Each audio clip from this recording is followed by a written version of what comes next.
After you watch this, you know you gotta be caught up with the evil crime story times. Make sure everything Gucci. So this one was actually interesting too. I read it. 14-year-old mass killer copies horror novels plot. Oof. Black cowboy.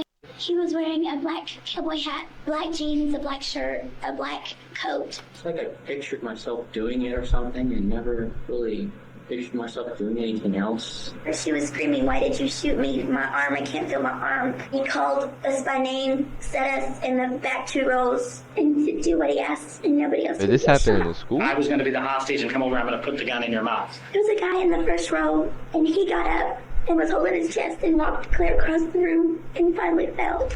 In Moses Lake, Washington, on February 2nd, 1996, a 14-year-old student barged into his classroom fully armed, opening fire on his teacher and several students before holding his remaining classmates hostage. In the aftermath, the shooter's eerie resemblance to a fictional killer sparked a chilling question. Was this a calculated act of revenge, or a twisted attempt to bring a deadly fantasy to life?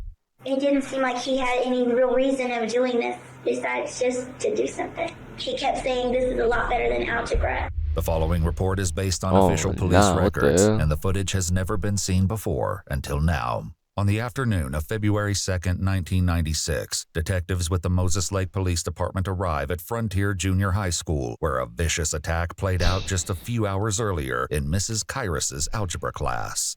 Frontier Junior High. I'm standing at the southwest corner of the building next to the cafeteria. I will be walking towards the door of the building, the cafeteria area, and down the center hallway towards room 15. This is room number 15, the area where the incident took place. Still reeling from a tragedy that would claim multiple lives, 2 survivors of the harrowing ordeal begin to share their accounts of what happened inside the classroom. Can you tell me what period it was? It was 5th period, but our schedules were messed up, so it wasn't a normal 5th period time. Because of the bad winter we're having here? Because it's a 2-hour delay. Okay, and what's the first thing that you noticed? Just the loud shots is what got my attention because I was trying to do my algebra, and the loud shots, my ears were ringing. And I turned my head and I looked towards the direction of the shots or the loud noises. Damn, and I realized then that they were. What about a shotgun in there? And the loud shots in my ears. Oh shit, that's a What do you call this gun again? It's not a musket. Damn, I forgot what it's called, but this is an old ass gun. Damn, look at that handle. Oh shit. This was in 1996, he said. Were ringing. We got the old ass gun and the revolver. Towards the direction of the shots or the loud noises, and I realized then that they were shots and that people were hurt because there were people. It just scattered and they were holding their chests and there was blood. Okay, it was pretty panicky in there. Yes. Okay.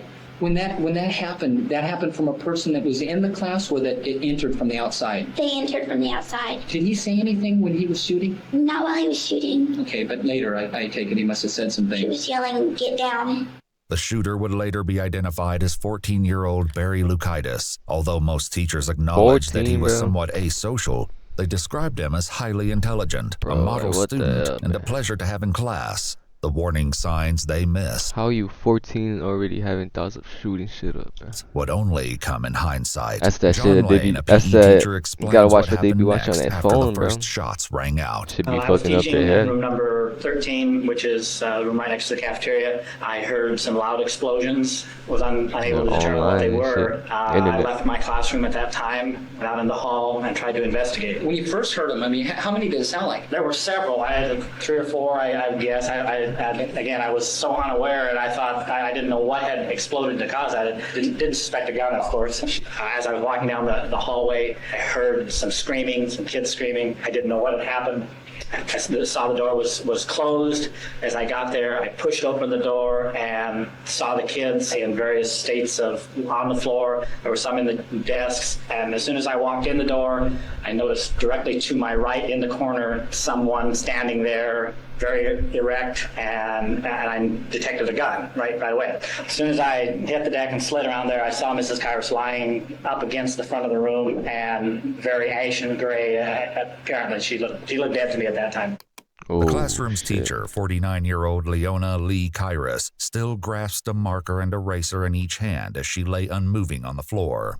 Damn. Several students were also shot, but Mr. Lane had yet to realize how many or how badly they were injured when he dove behind the teacher's desk for cover. What was he doing at that time? He was standing there with the gun, and like I say, I didn't take too long to look at him. I just noticed that there was a gun and there was someone standing there. He was dressed in dark colors. He was wearing a black cowboy hat, black jeans, a black shirt, a black coat. It was a real long duster coat, black boots. Dressed all in black? Yes. A witness would later describe seeing Barry as he walked toward the school earlier that morning, his black attire a sharp Oh my god, man. These people sick in the head, man. Especially 14 years old, man. Damn. contrast to the white snow. He described him as a tin soldier, walking with stiff legs and keeping his arms tight to his body. Just 3 days before the attack, his mother was with him as he purchased the long trench coat that would later conceal the guns he carried. Could you see him with a gun? Yes. Okay. And realizing that, and maybe I'm wrong here, that you're probably not real familiar with guns, was this a firearm? Was this a short firearm? It was a rifle. I've been hunting. Okay. And I apologize for that. Didn't mean to insult your intelligence. That's great. It was a rifle. Yes. How many times did he shoot? Do you know? Mrs. Carter. He shot Mrs. Carter's once. One time. He shot as many times as he hit. If I felt like he had shot before, he's handled a gun before. Barry entered the classroom that day fully armed with his father's guns, a lever-action rifle and 2 holstered handguns, including a revolver and semi-automatic pistol. These are the 2 holsters. Oh, that was a pistol Fully too. armed with his father's guns, a lever-action rifle and 2 holstered handguns, including a revolver and semi-automatic. Damn, that small ass pistol, yo. Damn. Guess I didn't really think they can make pistols this small. What the fuck? Shit dangerous. Pistol. These are the 2 holsters and the boots taken from the suspect. The shells in the gun belt. The gun belt by the desk. One student later compared his holsters to those worn by the protagonist in the film Natural Born Killers. Witnesses claimed it was one of Barry's favorite movies, with one recalling him saying it would be fun to go on a killing spree and get away with it, just like the characters in the movie. This unsettling connection to fictional killers would only deepen as investigators uncovered more details in the wake of the tragedy. The guns laying on the desk. The first one appears to be a large caliber revolver. Correction, a large revolver, unknown caliber at this point. 4 days before the shooting, her classmates revolver, recalled Barry that's asking crazy. if he could buy shotgun shells. When asked why, he eerily replied they would find out later. He told another classmate the shells were needed to kill 15 to 20 objects the size of a dog. He also questioned the power of a rifle compared to a shotgun. 30-30 with a live round in the chamber. Okay, can you show me the side of that, Paul? Is there a insignia on that? There it is. It's a Winchester Model 94. Yeah, just... As Barry's classmate continued to recount her terror, she explained that Barry was no longer shooting, but still held the rifle in hand as Mr. Lane began talking to him. He was asking, why did you do this and what does he want and does he want to talk about it, and for him to put the gun down and, just trying to persuade him that this was not the right thing to do. Where were you? Were you on the floor? Yes, Okay. And there must have, was there other people on the floor at that time? everyone was on the floor. Okay. There was a guy in the first row and he got up and was holding his chest and walked clear across the room and finally fell. Could you see the suspect or Mr. Lane? Yes, I was behind the chair and there's slits in the chair, and from where I was sitting, I could see his face. He kept looking at me. The suspect did? Okay. What was the suspect saying to Mr. Lane or to the rest of the class, if you know? To be quiet and to do what he asked and nobody else would get shot. Meanwhile, reports of shots fired at the junior high school reached local authorities, who urgently made their way to the scene. Inside the classroom, Barry began making demands. He kept saying, Mr. Lane, stand up. I'm not going to hurt anybody. Stand up. I'm not going to shoot anybody else. He did say at one time, if you don't stand up, I'm going to shoot somebody, though. He did say that. Was that directed at you? Yes. He said if I wouldn't stand up, he was going to shoot one of the students. He said that one time. Okay. Did you in fact stand up? I kept telling him I was too afraid to stand up, and I just couldn't do it. I just wasn't able to. During one time when I was laying down, the gun did go off one time, and he said, oh, that's an accident. According to witnesses, the stray bullet struck the ceiling, and Barry apologized to the class. These are possibly of rounds which appear to be in the ceiling area. Teachers and students would recall a change in Barry in the months preceding the attack. He became more withdrawn, unfriendly, and had notable changes in his handwriting. One teacher said it seemed as though something was bothering him. Many of Barry's drawings and poems took on dark themes of murder and death. He began making alarming comments to people who would walk by, such as, "They don't deserve to live."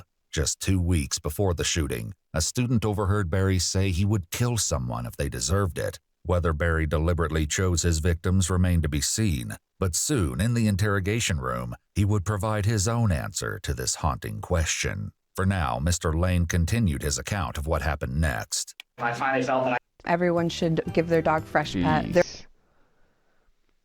I want to see what was the motive, if it was because of the what was it? Movies, novels, copies of horrors. to stand up and make something happen. He kept reassuring me that he wasn't going to shoot anybody, and wasn't going to shoot me, and it wasn't going to hurt anybody. What did he want at that point? I didn't. He said several times that he was going to explain later on why he was there and why he did what he did, but he didn't explain why he had done what he had done. As soon as I got up, we tried to get him to lay the gun down. He wouldn't do that, and at that time, I tried to direct his attention and my attention to the kids that were injured, and kind of surveying the scene.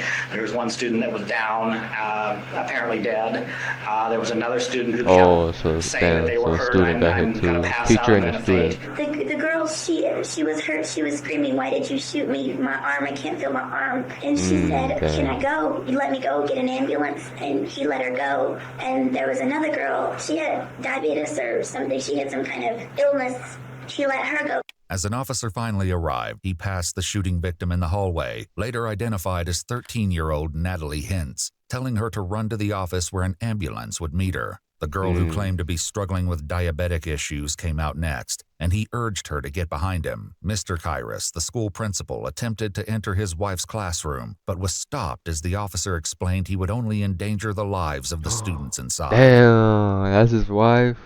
The one that got shot? What are the fucking odds of that? I wonder if that was planned. The officer, Mr. Kairos, the school principal, attempted to enter his wife's classroom, but was stopped as the officer explained he would only endanger the lives of the students inside. The officer called for more backup as the hostage situation inside the classroom grew more dire. Did you remove? And the reason I'm asking, John, is at the breezeway there's an amount of blood that's outside the classroom. You helped the female with the hurt arm, and another person who apparently was not shot but had some diabetic problems was allowed to leave. Anybody else taken outside? Yeah, there's one other, and this was the student who, and I don't know who it was laying over in the far corner of the room away from Barry, having real difficulty breathing. The one that walked across the room, he was laying on the floor. And he was breathing. I mean, he'd take a really deep breath, like every minute or so. I mean, it was a pretty long between. He was like groaning, and he was not responsive. So Mr. Lane helped get him out? Mr. Lane and two other students. And did Mr. Lane have to ask permission for that? Yes. And that permission was granted by the suspect? Not at first, no. Okay. They asked if they could get him out, and the suspect, Barry, he asked, how close to death was he? And they said, pretty close. And at first he said, just let him lay there and die. Mr. Lane kept persuading me. They kept saying, please let us get this child out. He needs help. And then he finally let him go. I went back there, and he was laying in quite a pool of blood. I couldn't handle him by himself, so Barry let me take another student, try to help him. Still couldn't get out with another student, so we got a third student, and finally we were able to get that victim out of the classroom. As backup arrived, the door flew open, and Mr. Lane, along with 2 other students, pulled 14-year-old Arnold Arnie Fritz into the hallway, where 2 officers carried him to an ambulance. Both Arnie and Natalie were transported to the hospital, where their lives would hang in the balance. Inside the classroom, 2 shooting victims, Mrs. Kyrus and a young boy, lay motionless on the floor. With the remaining students still at gunpoint, Mr. Lane went back inside. What is the suspect doing in this? I gotta see point? that. Why? Just standing in the corner, Why did he do and this, what he said he was going to do, he was going to try to organize the room and get See things the done words his for the way, title. and I guess let things progress, kind of. And at that time, this time of the incident, one of the police officers started hollering at him and called him by name and tried to get Barry to talk to him. And the basic response from Barry was, I'll talk to you in 10 minutes after I've organized things, and then I'll let you know what's going on. What was he organizing, John? Well, what he did, he had some of the kids move to the back of the classroom and sit in chairs in the back of the classroom. We were all scattered around the room, and he called us by name and set us in the back 2 rows, going long ways across the back of the classroom. One student would later tell investigators it seemed as though Barry was setting up a shooting gallery. As he continued calling their names, the police attempted to call Barry from the classroom phone. In response, he held it above his head and smashed it on the ground. With the phone broken, they tried other methods to reach Barry, but this only seemed to aggravate him further. How were they communicating with him? Just yelling? Yelling. Was the door closed at this time? The door was closed. In fact, it was slightly open, and he said to close the door. He didn't want it open. He also said, "You're pissing me off. I'm going to get this taken care of," something like that. They were yelling his name, Barry, and Barry was yelling back, and he kept saying that if they didn't quit yelling, he was going to start shooting us again because they were making him mad. He kept saying this is a lot better than algebra and stuff like that. What Barry demanded next was nothing short of horrifying, sending the encounter spiraling toward a tense climax. Barry got a large Ziploc bag out of his pocket and a rubber band and put the bag over his gun and put the rubber band around it and told Mr. Lane to put the end of the barrel into his mouth because he needed somehow to get out. And at that time he said, now we're going to take care of the hostage. And he said, "Mr. Lane, you're going to be the hostage." Did in fact you go over to him when he said that? I started to come to him, but again, earlier he had said, "Don't get too close," and so I wanted to maintain my distance because I didn't want to panic him. Sure. Oh shit! Was going to be a hostage, and I came up to him a little bit. I was probably 3 to 4 feet away from him, and I said, "Barry, I don't want to do this. I'm too afraid." I didn't want to do it. Sure. What did he do then, John? Well, I guess that's when it came to conclusion. I felt that I had to do something. Mr. Lane stood up and walked over towards him, got kind of close, and Barry kept saying, back up. And Mr. Lane would back up a little bit. And then the next thing I knew, Mr. Lane had him up against the wall. The weapon was a little bit higher and in front of him, so I kind of pinned it. I wanted to make sure that the hand wouldn't on the trigger. If it would have gone off, it would have gone in the ceiling, which I wasn't too concerned about, but I wanted it pointed up. I wanted it away from the kids, and I thought I could. And he really didn't offer all that much resistance. I'm sure my adrenaline was going. I mean, yeah, that is a fucking 14-year-old man. Give me that gun, boy. Too, but I thought I could take him. He had the gun in one hand up against the wall, and they were struggling, and he was yelling for us to run out to get out of the classroom. Mr. Lane was? Yes. So Mr. Lane is the one that good shit, Mr. Lane. He's the one that helped everybody. So how long did this whole thing take place? It was fairly quick, actually. It was about 5 or 10 minutes. All right. That this whole thing. When Mr. Lane pinned him up against the wall, what happened next? I stood up from the shelf that was there, and Mr. Lane was yelling, "Run!" and just everybody ran out. I think I was the second or third person to get out.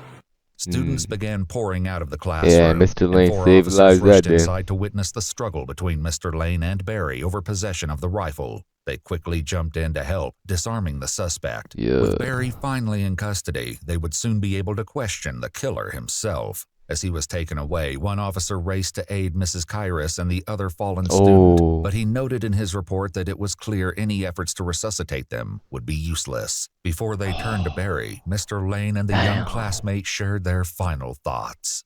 It didn't seem like he had any real reason of doing this besides just to do something. It was my impression that Barry is one of those kids that the forgotten kid who was just a little strange and quite frankly, it doesn't surprise me that he snapped. As news of the shooting Just a spread, a waste of a detective from the fucking- Seattle Police Department reached out to investigators, Waste of noting a eerie human, that's what it similarities is, bro. between the attack and a well-known book, an unsettling connection that will later be explored. With a classmate and teacher pronounced dead, as well as 2 Damn. injured students at the hospital, Barry was brought to the police station, determined to uncover Damn. a connection that will later be explored. With a classmate and Rest in peace to the male classmate, and rest in peace to Leona Lee Care. teacher pronounced dead, as well as 2 injured students at the hospital, Barry Good was thing they brought to the made it. police station, And fuck determined this to dude. uncover what drove him to commit the brutal attack. Sergeant Ruffin with the Moses Lake Police Department began to question Barry. Barry, how old are you? 14. Okay, so have you ever been in any trouble before at all? For anything? Just anything minor? I got detention once when I was a seven. Just minor stuff. Barry, I tell you what I'd like to do is that Have my parents been notified? Barry, I don't know. I'm not sure who your parents are. Have you called them? No. Okay, maybe that's something we can do here in a minute. What Barry didn't know was that his mother entered the police station less than an hour before his interview began. Court documents argued Sergeant Ruffin knew full well Barry's mother was in a waiting room as he continued to question Barry without an adult present. What I want to do, Barry, is that I need for you to explain yourself, because if you don't, you're not going to get another chance to explain yourself. Once I leave today, that's it. I mean, because See basically what the then I've got to go fuck do you all gotta that other say, bro. stuff. Explain what I did. Well, I mean, where you coming from on this, buddy? Oh, why? Yeah, but to do that, I need to get the paperwork done, okay? And that's why we got to sit down for a couple minutes and just do paperwork, okay? Is that okay with you? How long does it take? Not very long at all. Would I be able to have anybody else here besides the lawyer? Who else would you like to My have? parents? Maybe. If you want to do that, I at least want to talk to them. okay, if you want to do that, why don't we do that, and I'll see if I can get your parents here, okay? After being read his Miranda rights, Barry formally acknowledged and waived them with his signature. Sergeant Ruffin continued questioning him about the incident. Were you in school at all today? You didn't go? No. What happened after you went inside? I don't know. I guess reflex took over, sort of. I don't know. It's like I pictured myself doing it or something and never really pictured myself doing anything else. Okay. Have you drank anything today? Any alcohol? I don't drink. Okay, good. I don't do drugs and I do not smoke. Okay. I don't think what I'm hearing is all true. And now those people up there that were injured, did those people do something to you? What have you been told? Well, I spent some time up there at the scene there, and I understand that you were pretty angry. And were you angry up there with those people? No, not at all. Okay. Did you know any of those people that were injured? I knew who they were. You didn't. I mean, not personally, right? Okay. One of them, but Which person did you know up there, Barry? first one I shot. Barry's first victim was the male student who Ooh. died at the scene, 14-year-old Manuel Vela Jr. According to witnesses, Manuel had teased him in the past, calling him names. This see? prompted threats from Barry, who was over. See, I mean, it's kind of obvious that this is what mainly provokes all shootings, kind of. They get bullied and shit, and then that's when they start wishing death on them, and then it's just doing all this crazy shit that leads up to actually shooting up a school and shit, bro. Damn. Overheard whispering, "Do you treasure your life?" One classmate once heard Barry say, "Someday people are going to regret teasing me." It's important to note that See? these claims Say shit like this too and shit, and be like, never know when that person could really mean what they come say. from witness accounts, but there is no verifiable evidence to support that Manuel ever teased Barry. Did you know the teacher? That's your class, right? I didn't know her personally, but yeah. Okay, Well, is she your no math teacher? evidence. I'm sorry, is that a yes? But that's Yeah. that's what Yes, mainly and, do you know her name for me? Not her first name. Okay, her last name by chance? kind of Kyrus. starts it Mrs. off. Kyrus. Did Mrs. Kyrus do anything to you? No.